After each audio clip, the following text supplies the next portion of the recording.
সংযোজনা শ্রমিক চ্যাটার্জি, আবহ সঙ্গীতে সুকুমার সামন্ত, সুর সংযোজনা মাস্টার জগন, মাস্টার মানিক ধারা, মাস্টার তারাপদ, জয় গুরু নাট্য মন্দির, রায়ডাঙ্গা দুর্গাপুর, ধনী মাস্টার টাকলা, জয় গুরু নাট্য মন্দির, রায়ডাঙ্গা দুর্গাপুর, রায়ডাঙ্গা দুর্গাপুর, জয় গুরু নাট্য মন্দির, মিঠুন মুখার্জি, পরিবেশনায়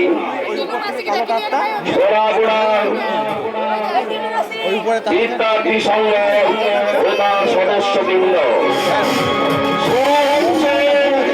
ভৈরবনাথ গঙ্গোপাধ্যায় রচিত রাজকীয় ঐতিহাসিক যাত্রাপালা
সেই আবার একই কথা।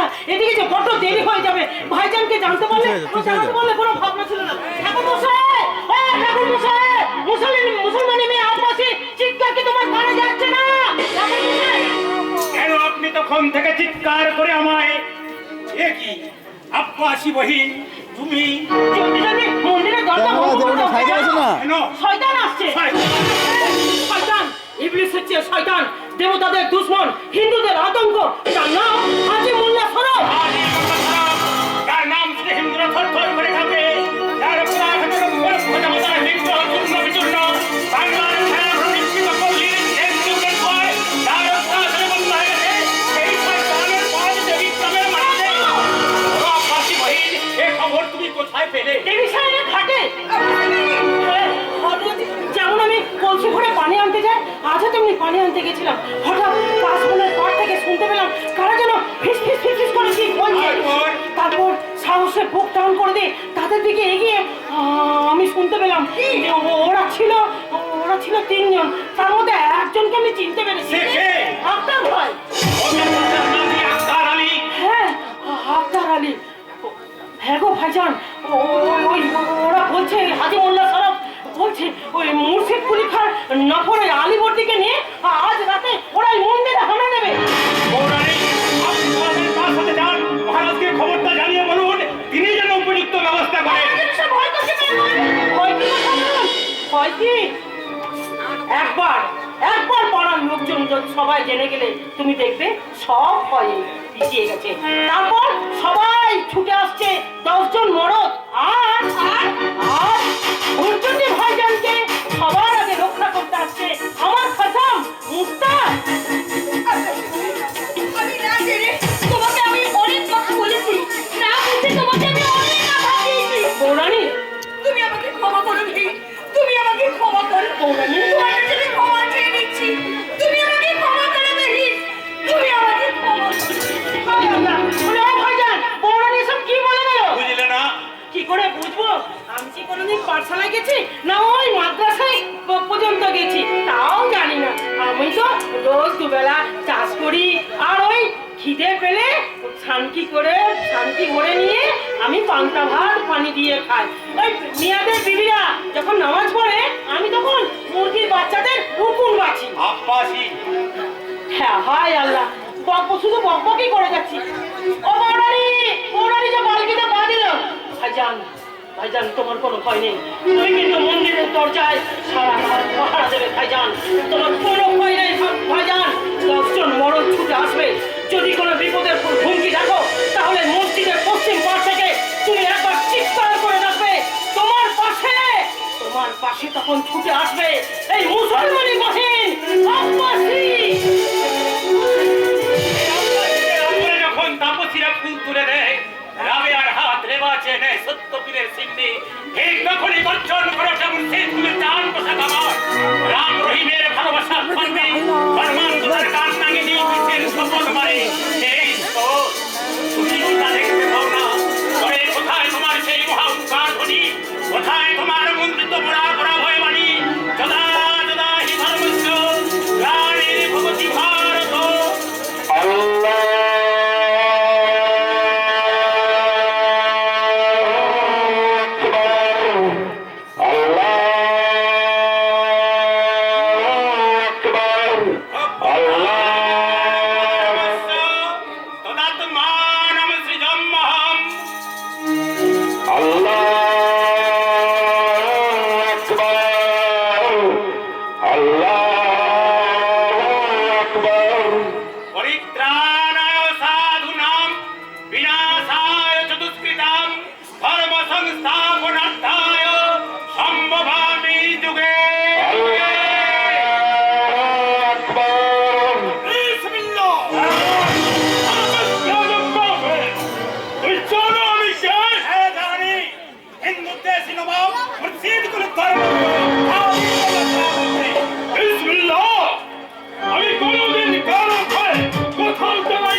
সংমিশ্রণে তৈরি করেছেন এই দেবতার বিগ্রহ। দেবতাকে তারা কাছে এনেছেন, হৃদয়ে রেখেছেন, মানুষের মাঝে দেবতাকে দেখে উচ্চ কণ্ঠে বলেছেন, শোনরে মানুষ ভাই, সবার উপরে মানুষ সত্য, তাহার উপরে নাই।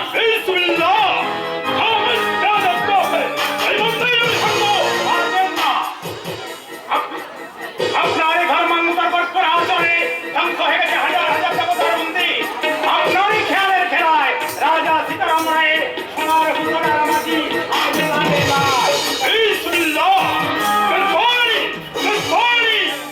হিন্দু জাতি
তোমার মৃত্যুর হাতিয়ার।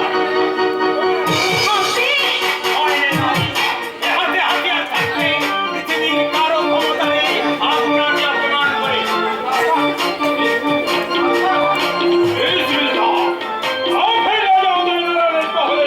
আওলাদ বাহিনীও আছে। জিহাদ জিহাদ বিসমিল্লাহ।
আমি এ অবস্থায় নরহত্যা ধর্ম। এত ধর্ম কি আপনার? বেশি নয় নারী, ব্রাহ্মণ নারী হয়ে পুরুষের ছদ্মবেশে ঠাকুর জিতেছে। আপত্তি না থাকে তাহলে আমি আমি রাজকুমারী দেবী। হ্যাঁ, আপনি আসুন, আপনি আমার সঙ্গে রাজপ্রাসাদে আসুন। কিন্তু সেখানে তো প্রবেশ নিষেধ। কেন? যুবরাজ অনন্ত নারায়ণের অত্যাচারে। সেই জন্যই তো আপনি যাবেন। মহারাজ তো বলবেন প্রজাদের কথা, নবাব মুর্শিদ কুলিখার অত্যাচারের কাহিনী। আসুন আসুন আমার সঙ্গে। কিন্তু রাজলক্ষ্মীর আসা পর্যন্ত এই মন্দির রক্ষা করবে কে? আমি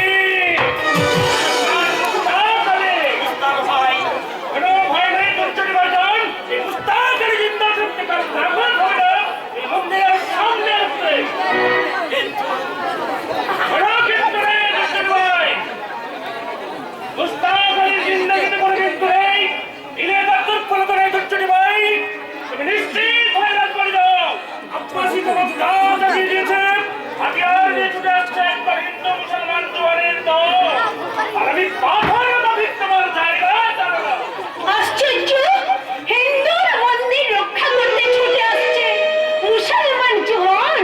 এটা কোন দেশ?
না, এই দৃশ্য আমরা দেখতে চাইনি। এই ছবি প্রাসাদের কেউ আমরা আনতে চাইনি। তাই তো তোমাদের মধ্যে জমে থাকা এক মুঠো আগুনকে আমি নিয়ে গিয়ে দীর্ঘদিনের জমে থাকা ভান আমি পুড়িয়ে ফেলতে চাই।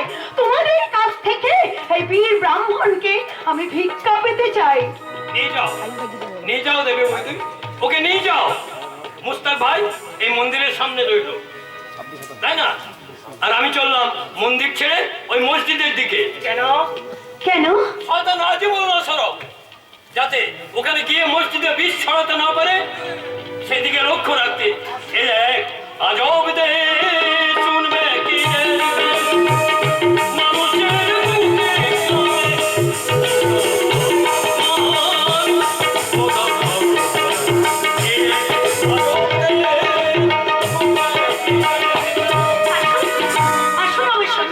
মুস্তাক ভাই, আমার সোনার দেবীগ্রামের দেব মন্দিরের নিরাপত্তার দায়িত্ব তোমার, কিন্তু রাজকুমারীর ঘোড়া তো একটা। তাতে ক্ষতি কি বীর? একটা দ্রুতগামী অশ্বতেই আমরা দুইজনে চেপে যাব। এক ভয়ঙ্কর আগুনের সঙ্গে মিশে যাবে এক ভয়ঙ্করী বাতাস। মুস্তাক ভাই, সেই ভয়ঙ্কর আগুন ছড়ানো বাতাসে উড়িয়ে দিতে হবে ধর্মান্ধ নবাব মুর্শিদ কুলিখার। প্রতিবাদের আগুনে পুড়িয়ে ছাই করে দিতে হবে জাতীয় জীবন থেকে। ফেরুতার লজ্জা থেকে নতুন করে শুরু হবে সাক্ষাৎ বিকরিয়সী জন্মভূমির পূজা। এই পূজার নমাজের মন্ত্রে যারা বিষ ছড়াতে আসবে তাদের কারো রেহাই নেই এই মুস্তাক আলীর কাছে। চাঁদ ছুটে গেছে মসজিদের দিকে, আর আমি মুস্তাক আলী বাধা দিয়ে গেলাম। একদিকে আমার জান, আর একদিকে এই দেবতার মন্দির। একটা মন্দির থাকবে না এই দিনাজপুরে মাটিতে।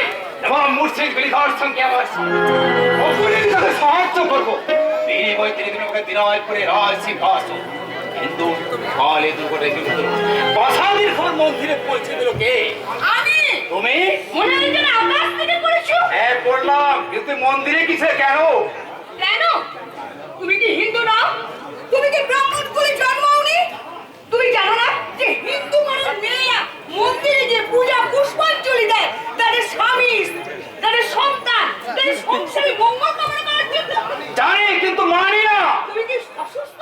না, আমি সুস্থ মানে বিশ্বাস করি। আমার দেবতা আমি নিজে। কি বলছো তুমি? ঠিকই বলছি। তোমাদের পাথরের পুতুল যদি দেবতা হতো তাহলে অনন্ত রায়ের বাবার সিংহাসনে উদয় নারায়ণ বসতে পারতো না। আচ্ছা, সেই জন্যই বুঝি তোমার দুর্ঘটনা ঘটে গেল। তোমার মুখে কোনো চিন্তার ছায়া পড়েনি? কোনোদিনই পড়বে না। আজে বাজে ফেরাচ্ছিলে মন্দিরে উঠতো আরে মাঝে যদি ঠাকুর থেকে ধরে নিয়ে চলে খুশি হতো। হয়ে সহযোগিনী হয়ে স্বামীর অপমান কি করে সহ্য করতে বলো? দেবী পুরুষের মতো আচরণ, তাই না? দুর্গাকে লঙ্কন যুবক উজ্জ্বল মুখে ধরে নিয়ে আসে। কাল সারা রাত্রি বাসাতে দাপাদাপি করছো, তার খবর রাখো। জানি রাখি, কিন্তু এত অনাচার ঢুকে আমায় চুপ করে থাকতে হবে। আদিত্যর কথা শুনছো? তুমি আমি সৌদি সবাই মিলে আনন্দ। যে কাজ তুমি করতে পারতে না সেই কাজ করে দুর্যোগী মা অগ্নিবাড়ি চাপা মুক্ত ফেলে দুর্যোগী মঙ্গল দিনাজপুর করে ছাই হয়ে গেছে। ও তাহলে তুমি জানতে কথাটা? আগে থেকে খবর পেয়েছিলে আপনার বিমল্লা সাহেব যারা আপনার আলীবর্তী মসজিদ থেকে মসজিদ বানাতে আসবে। সেই জন্যই বুঝি অন্য কাছে অজুহাত দিতে তুমি দিনাজপুরের বাইরে ছিলে। সাবধান স্বামী, সাবধান। যে কত দেখে সবাই মসজিদে এগিয়ে থাকো, একটু বাড়িও না নইলে কি? নইলে ওই মুসলিম পরিবার একটু বলে ওই দিনাজপুর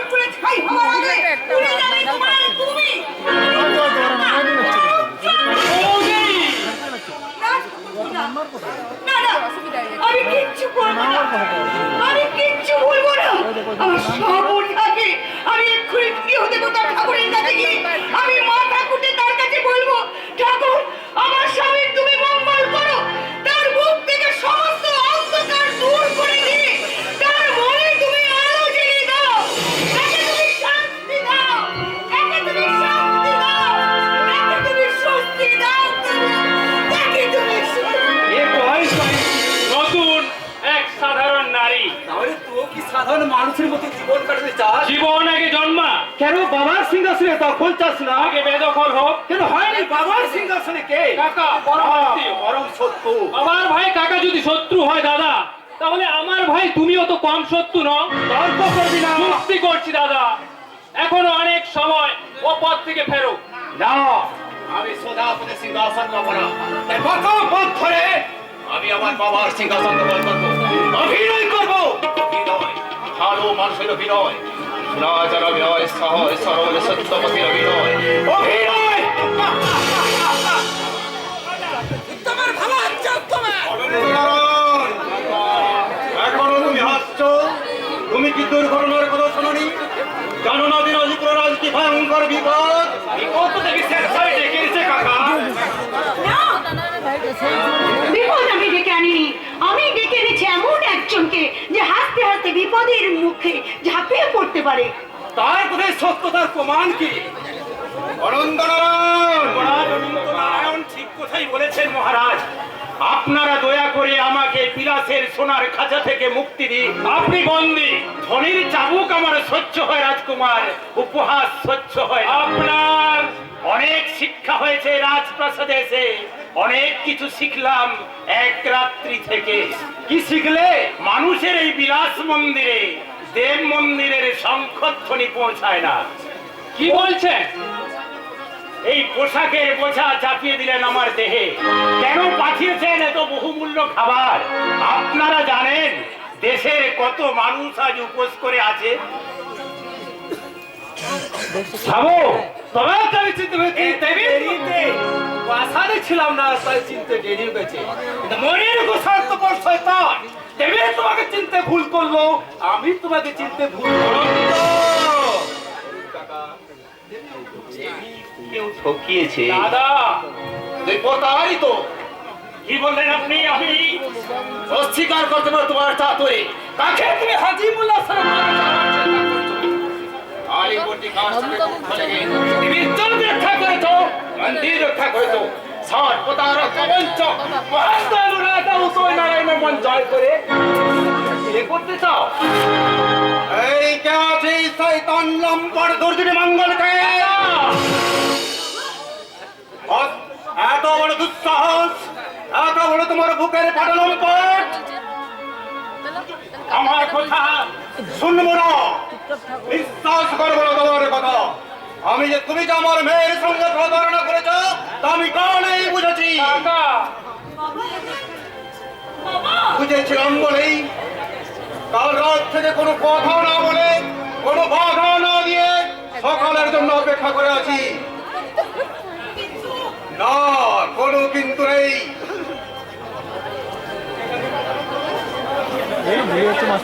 যে কাজ অনন্ত নারায়ণ করতে পারত না সে কাজ করেছি কিনা এই মিথ্যাবাদী ব্রাহ্মণ যুবক। তুমি উদয় রাজা উদয় নারায়ণকে মূর্খ মনে করেছে বারবার। আমি তোমাকে চালান দিয়ে দেব। নবম মুর্শিদ পরীক্ষার দরকারে প্রবঞ্চ নাম স্বস্তি তোমাকে আমি দেবই। লাল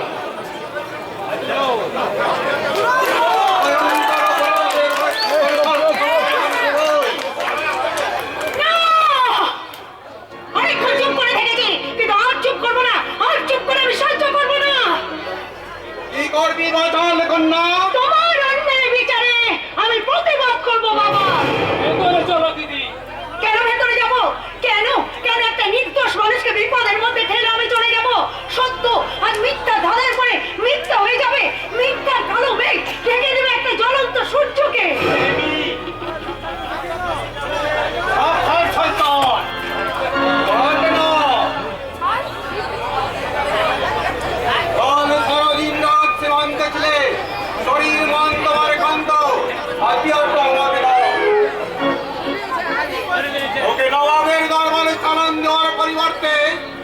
নিজের হাতে হত্যা করে অপরাধের যোগ্য শাস্তি দেব। কাকা প্রবঞ্চনার শাস্তি, মহারাজ প্রতারণার শাস্তি, বাবা লালসা মিথ্যাচার উচ্চাকাঙ্ক্ষার মহা অপরাধে অপরাধী তুমি যুবক দুর্যোগী মঙ্গল। তোমার ভয়ঙ্কর অপরাধের শাস্তি স্বরূপ দেশ জাতি ধর্ম রক্ষার পুরোধার হাতিয়ার তোমার হাতে তুলে দিয়ে তোমাকে আমার প্রধান সেনাপতি পদে অভিষিক্ত করে গেল। এ তোমার কি মহা পরীক্ষা! পরীক্ষায় তুমি উত্তীর্ণ দুর্যোগী মঙ্গল। উত্তীর্ণ বিরোধী করে আজ তোমাকে পরীক্ষা করে নিয়েছি। তাহলে এতক্ষণ যা করলে সময়ের অভিনয় দাদা আমায় ভুল বুঝিস না, তুমিও ভুল বুঝা দুর্যোগী মঙ্গল। তোমাকে পেয়ে সত্যিই আমি খুব খুশি। তাই তোমাকে আমি জানাই আমার হৃদয়ের প্রথম অভিকান্ত দাঁড়াও দাদা দাঁড়াও। আদিত্য নারায়ণ। তোমার প্রথম ভাগ এবং শেষ ভাগ উত্তর ভাগের অভিনয়ে মুগ্ধ হয়ে তোমাকে আমি জানিয়ে গেলাম আমার প্রথম অভিনন্দন। দেবী কাকাকে বলিস আমাদের সামনের থেকে সরিয়ে দিল, পেছনে আমি আছি। চাউনি কিসে বেশি অত বিনয় অভিনয় রাজকুমারী ভয় পেয়েছি। হয় আমি পাই না রাজকুমারী, কিন্তু আবার কিন্তু কেন? মন্দিরের প্রতিজ্ঞা কি রাজপ্রাসাদ এসে ভুলে গেলে? না, ভুলতে আমি পারিনি। ভুলতে আমায় দেয় না আমার এই দেবীগ্রামের মানুষ। চোখের সামনে ভেসে উঠে ওই বুস্তাকালের মুখ, আব্বাসির হাসি বাঁশির মতো বাজে আমার মনে। হাতছানি দিয়ে ডাকে আমায় মন্দির আর মসজিদের পাশে ছন্দ মধুর জীবন। এই জীবনের জন্যই তো আপনি যুদ্ধ করবেন। রাজকুমারী এই জীবনের জন্যই আপনি যুদ্ধ করবেন, আর সেই কারণে আপনার হাতে আজ আমি। তাই অসির ঝঙ্কারে চমকে উঠবে হাজি মোল্লাসরা, সিগানের মতো ছুটে পালাবে অনন্ত নারায়ণ, আর আমি মূর্তি আকার। অসির বিদ্যুৎ ছিলিকে মূর্ছিত হবে নবাব মুর্শিদ কুলি খান। যুদ্ধের ধৈর্যটি মঙ্গল, হৃদয়ের প্রতিজ্ঞা তোমার পূর্ণ হোক। মানুষের ভালোবাসা সৃষ্টি করতে তুমি যেমন হাতে অস্ত্র তুলে নিলে, তেমনি আমিও আমার ভালোবাসার মন্দির দুয়ার খুলে দেব। তোমার ভালোবাসার সোনার চাবিকাঠি নিয়ে